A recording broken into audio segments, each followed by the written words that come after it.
20th of December 2018 marks the 50th anniversary of the closure of the Trinidad Government Railway. Hi, I'm Glen Beadon, and this is the story of the railway that built much of the Trinidad that we know today. This video is dedicated to all those men and women who built, worked and died serving the railways of Trinidad.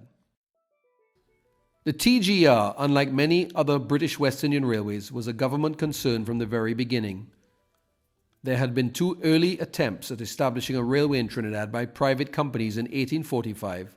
However, both failed to agree financial terms with the Legislative Council and were accordingly rejected. The first tramway was a 6.5-mile line built in stages by a series of sugar plantations with the purpose of moving sugarcane to factory and manufactured sugar to the coast for onward shipment by sea. This was the Siparia tramway in the south of the island, running between San Fernando and the mission of Savannah Grande, which later became Prince's Town. This line initiated a passenger service in 1859, having begun as a very short estate tramway around 1839. With the failure of the two early railway companies, both of whom had been competing for the right to establish a trunk line between Port of Spain and San Fernando in 1845, Trinidad remained without a public railway for over 30 years. The Trinidad government finally decided to do something, and in 1870 the matter was once again at the forefront of debate. A decision to build a railway was taken in 1871, and finance was to be raised through government ordinance upon debentures issued to the government-owned railway department. The first line was the Port of Spain to Arima line, and it opened in 1876. The Port of Spain to Arima railway was very successful and from the outset proved remunerative, exceeding all expectations. The initial loan of £150,000 granted in 1873 was repaid in full plus interest, and the railway made a decent profit. Early success encouraged the construction of more lines across the island.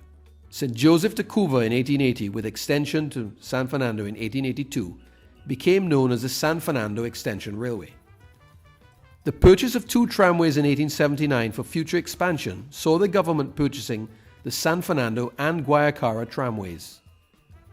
The Guayacara tramway was converted to a railway between Marabella Junction, 1 mile north of San Fernando, to Princestown in 1884. This line became known as the Guayacara Railway Extension. In 1897, the Arima line was extended eastwards to Sangre Grande and became the Sangre Grande Extension Railway.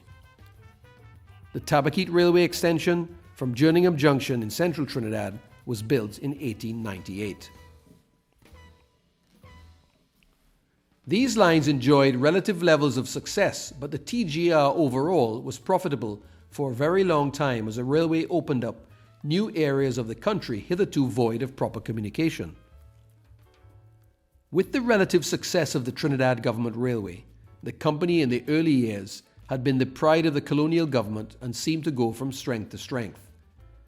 In 1903, a new terminus station in Port of Spain was called for, as were new extensions to those areas without a rail connection, namely the south and southeasterly districts of the island.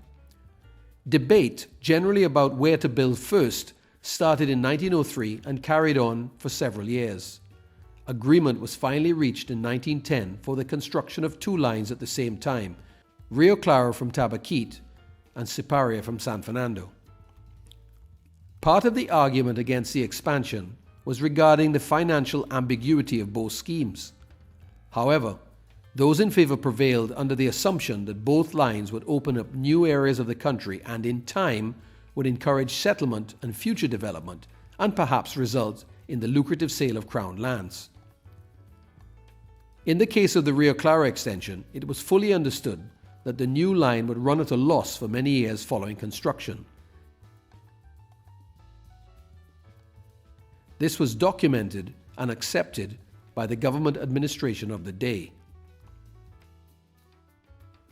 The railway was regarded as a means of quickly and efficiently moving road metal and asphalt extracted from the local asphalt lake to these remote districts to facilitate road construction and at the same time exploit local forests in the interior rich with timber.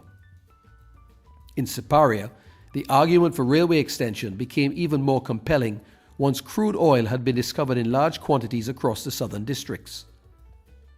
The Siparia extension opened in November of 1913 and the Rio Claro extension opened in September of the following year, 1 month after the outbreak of the Great War.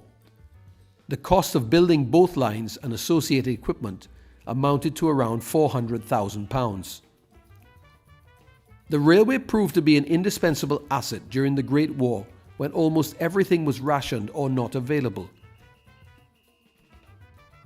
The new railway station at Port of Spain, which had already begun construction in 1914, had to be put on hold and was not eventually completed until 1924.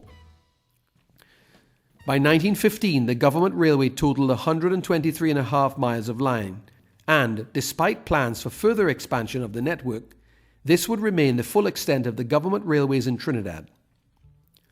After the Great War, the TGR was in a rundown condition and declining in the face of economic depression, with stiff competition from a rapidly expanding road infrastructure.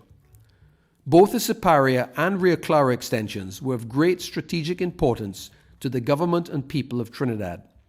New cultivation areas sprung up along the lines with associated increase in population. However, as had been forecast, both lines struggled financially, and so did the TGR after 1920, at which point Trinidad had over 2,000 road vehicles. Earlier plans to extend both lines toward the coast were quickly abandoned. Ironically, the railway had previously profited from the transportation of material and equipment for road building, but now this system began to deprive the TGR of its very own revenue. Until 1920, receipts from the TGR exceeded the working expenditure by £788,551. But from 1921 to 1925, the cost of upkeep exceeded receipts by £216,245.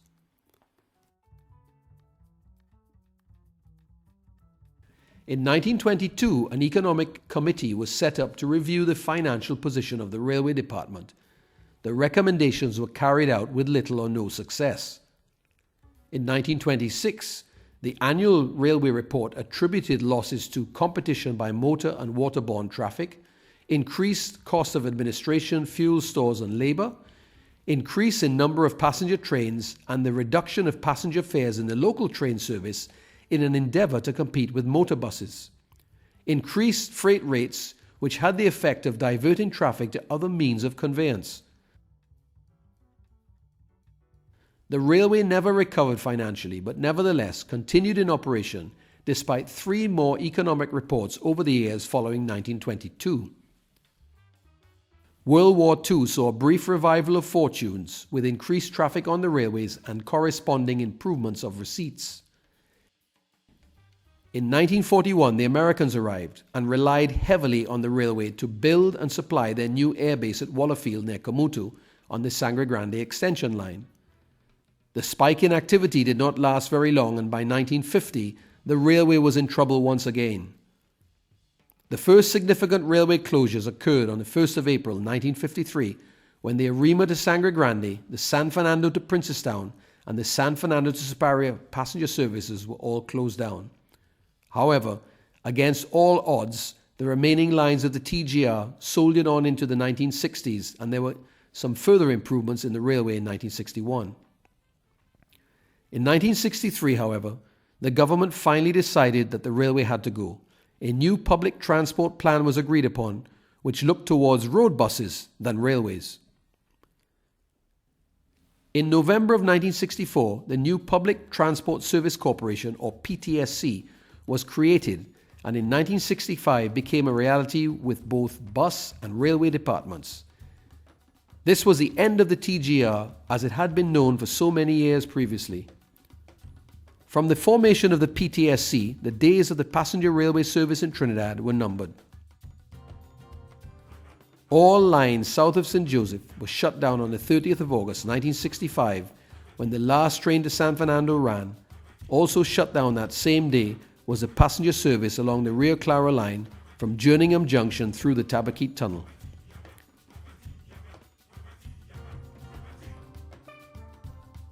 The Arima line proved more difficult to close, and this line carried on for 3 more years until 1967, when an adequate replacement bus service was in place.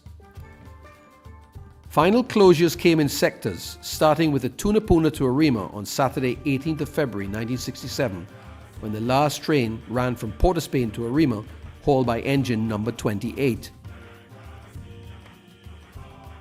In August of 1967, the PTSC donated locomotive number 11 to the city of San Fernando as a museum piece on the 5th anniversary of Trinidad's independence.